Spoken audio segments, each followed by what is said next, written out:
नमस्कार दोस्तों, learn with NH YouTube channel पर आपका स्वागत है। इस वीडियो के अंदर हम क्लास 7th में राजस्थान बोर्ड के अंदर राजस्थान अध्ययन की जो बुक चलती थी उसके ऑब्जेक्टिव क्वेश्चन देखेंगे। जो भी विद्यार्थी चैनल पर नए हैं वो चैनल को सब्सक्राइब जरूर कर ले और वीडियो को लाइक कर ले ताकि जो भी यूजफुल वीडियोज़ है दोस्तों वो आपको टाइम टू टाइम मिलते रहे। यहाँ पर काफ़ी सारे शानदार क्वेश्चन हम डिस्कस करेंगे जो कि आपको नेक्स्ट एग्जाम में देखने को मिल सकते हैं। पहला सवाल है, राजपूताने का कर्ण कहा जाता है? तो दोस्तों राजपूताने का कर्ण किसे कहा जाता है? महाराजा रायसिंह को कहा जाता है। So option A is the right answer. Maharaja Rai Singh को राजपूताने का कर्ण किसके द्वारा कहा गया है? तो दोस्तों ये मुंशी देवी प्रसाद के द्वारा कहा गया है। किसके द्वारा दोस्तों? मुंशी देवी प्रसाद के द्वारा। ठीक है, ये आपको ध्यान रखना है, ये काफी बार एग्जाम में पूछा जाता है। अगला सवाल है, विजय स्तंभ का निर्माण किसने करवाया?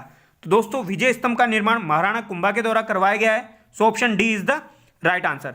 अभी लेटेस्ट एग्जाम में एक क्वेश्चन पूछा गया था, विजय स्तंभ पर डाक टिकट कब जारी किया गया? तो दोस्तों ये 1949 को किया गया, ये भी आपको ध्यान रखना है। ठीक है, अगला सवाल है, ज्योतिष अध्ययन के लिए जंतर मंतर वेधशालाओं का निर्माण किसने करवाया? तो दोस्तों ज्योतिष अध्ययन के लिए जंतर मंतर वेधशालाओं का निर्माण सवाई जयसिंह के द्वारा करवाया गया। किसके द्वारा दोस्तों? सवाई जयसिंह के द्वारा। ये आपको ध्यान रखना है। और कितनी जगह पर करवाया गया? 5 जगह पर करवाया गया। ये 5 जगह आप मुझे कॉमेंट करके बताएंगे, काफी बार एग्जाम में पूछी जाती है। अगला सवाल है, प्रसिद्ध कवि चंद्रबरदाई ने किसकी रचना की? तो दोस्तों चंद्रबरदाई के द्वारा पृथ्वीराज रासो की रचना की गई है, ये आपको ध्यान रखना है। ठीक है, किसकी? पृथ्वीराज रासो की। अगला सवाल है, महाराजा सूरजमल कहाँ के शासक थे? तो दोस्तों महाराजा सूरजमल जो हो जाएंगे ये आपके भरतपुर के शासक थे। कहाँ के दोस्तों? भरतपुर के। ये आपको ध्यान रखना है। इनका ओरिजिनल नाम जो है वो सुजान सिंह है। इसके अलावा इन्हें कुछ उपाधियां भी दी जाती है, जैसे कि इन्हें जाटो का प्लेटो या अफलातून भी कहा जाता है। अगला सवाल है, महाराजा जसवंत सिंह की किन्हीं 2 पुस्तकों के नाम लिखिए। महाराजा जसवंत सिंह के द्वारा काफी सारी पुस्तकें लिखी गई है, जैसे कि आनंद प्रकाश, भाषा भूषण, प्रबोध चंद्रोदय या सिद्धांत बोध। जिसमें से प्रबोध चंद्रोदय बहुत ज्यादा इंपॉर्टेंट है दोस्तों, ये काफी बार एग्जाम में पूछ ली जाती है।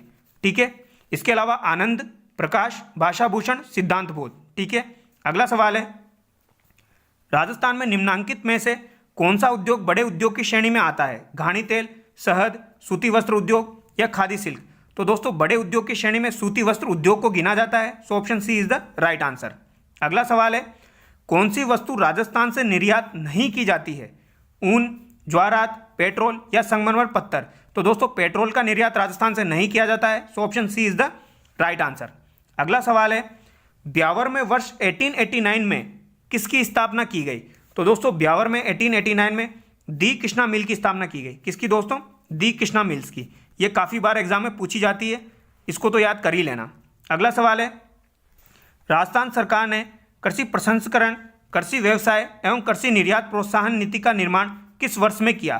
तो दोस्तों ये 17 दिसंबर 2019 को किया है, ये आपको ध्यान रखना है। कब किया? 17 दिसंबर 2019 को। अगला सवाल है, चेतावनीराज चुंगटिया नामक प्रसिद्ध सोटे लिखे थे। तो चेतावनीराज चुंगटिया नामक प्रसिद्ध सोटे किसके द्वारा लिखे गए थे? तो दोस्तों केसरी सिंह बारट के द्वारा लिखे गए थे। So option A is the right answer. Kesari Singh Barhath ने 13 सोटे लिखे थे।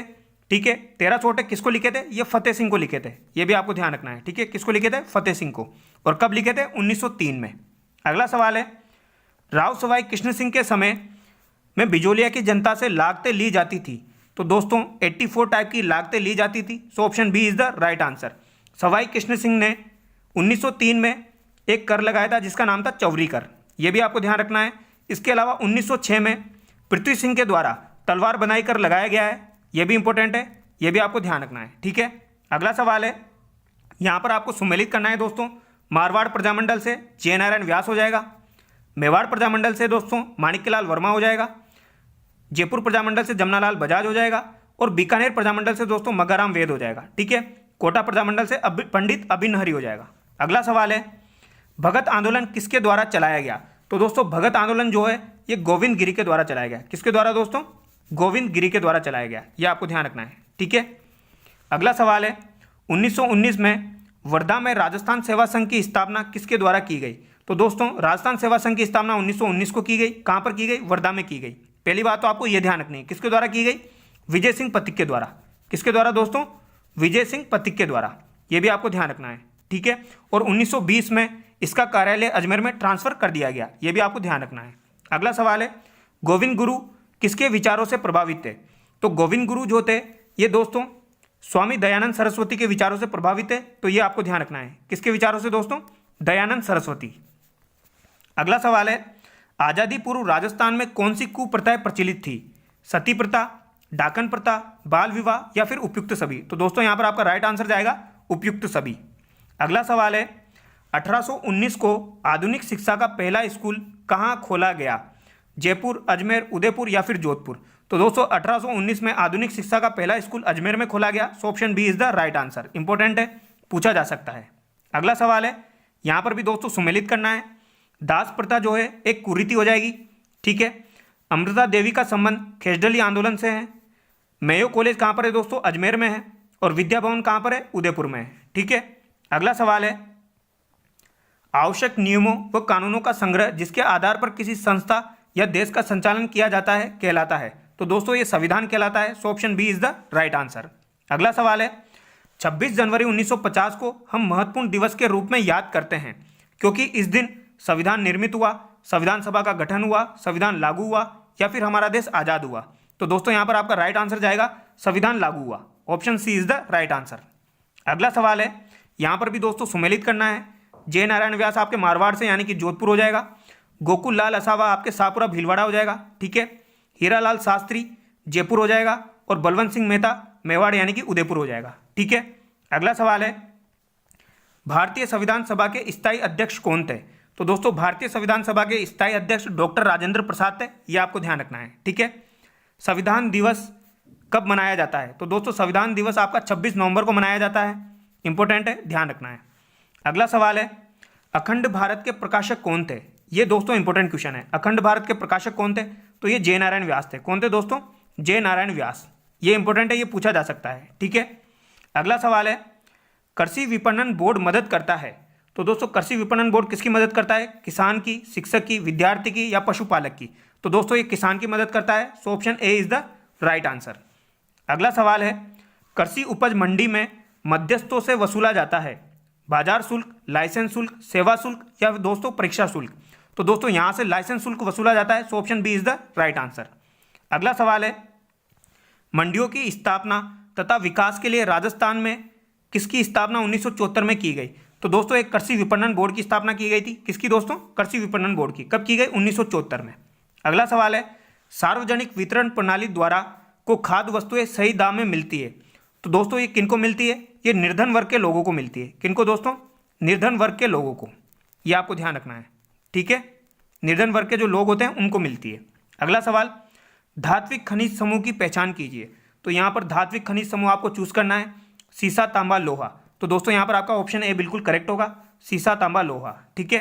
अगला सवाल है, चंदेरिया सीसा जस्ता शोधक यंत्र किस जिले में स्थापित है? चित्तौड़, जयपुर, जैसलमेर या फिर नागौर? तो दोस्तों ये चित्तौड़ में है। So option A is the right answer. अगला सवाल है, किस प्रकार का कोयला श्रेष्ठ होता है? तो दोस्तों एंथ्रेसाइट प्रकार का जो कोयला होता है वो श्रेष्ठ होता है। किस प्रकार का? एंथ्रेसाइट प्रकार का जो कोयला होता है वो श्रेष्ठ होता है, ठीक है। अगला सवाल है, ऊर्जा के परंपरागत संसाधन हैं? तो दोस्तों ऊर्जा के जो परंपरागत संसाधन हैं वो कौन कौन से हैं?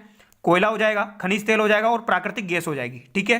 अगला सवाल है, ऊर्जा के गैर परंपरागत संसाधनों के नाम लिखिए। गैर परंपरागत में आपके सौर ऊर्जा, पवन ऊर्जा और बायोगैस आ जाएगी, ठीक है। अगला सवाल है, रबी की फसलों के समूह की पहचान कीजिए।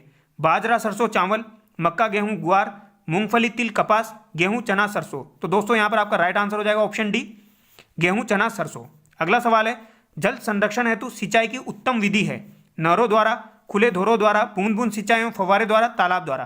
तो दोस्तों यहाँ पर आपका राइट आंसर हो जाएगा बूंद बूंद सिंचाई एवं फव्वारे द्वारा, ठीक है। अगला सवाल है, राजस्थान में कितने प्रकार की फसलें होती है? खरीफ, रबी और जायद, 3 प्रकार की फसलें होती है, ठीक है। अगला सवाल है, एशिया का सबसे बड़ा कृषि फार्म राजस्थान के किस जिले में है? तो दोस्तों ये सूरतगढ़ गंगानगर में स्थित है। ये आपको ध्यान रखना है। और ये किसकी सहायता से चलाया जा रहा है दोस्तों? ये रूस की सहायता से चलाया जा रहा है। अगला सवाल है, राजस्थान में सिंचाई के कौन से साधन हैं? तो राजस्थान में सिंचाई किन किन से की जाती है? नलकूप के द्वारा, नहरों के द्वारा, कुओं के द्वारा की जाती है।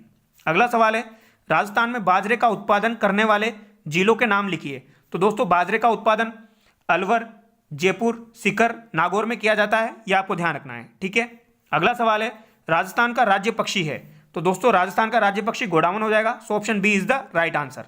अगला सवाल है, राजस्थान में सदाबहार वन कहाँ पाए जाते हैं? तो दोस्तों राजस्थान में सदाबहार वन माउंट आबू में पाए जाते हैं। So option D is the right answer. अगला सवाल है सीता माता वन्य जीव अभ्यारण्य। तो दोस्तों ये उड़न गिलारी के लिए फेमस है, ठीक है। राष्ट्रीय मरु उद्यान वन्य जीव अभ्यारण्य ये किसके लिए फेमस है दोस्तों? गोडावन के लिए। रणथंभौर राष्ट्रीय उद्यान बाघ के लिए हो जाएगा। केवलादेव राष्ट्रीय उद्यान दोस्तों साइबेरियन क्रेन के लिए हो जाएगा, ठीक है। यहाँ पर जो भी क्वेश्चन थे दोस्तों वो हमने कंप्लीट कर लिए हैं। आई होप आपको वीडियो में मजा आया होगा। अगर आपको वीडियो अच्छा लगा है तो वीडियो को लाइक करें, चैनल को सब्सक्राइब करें। Thank you so much.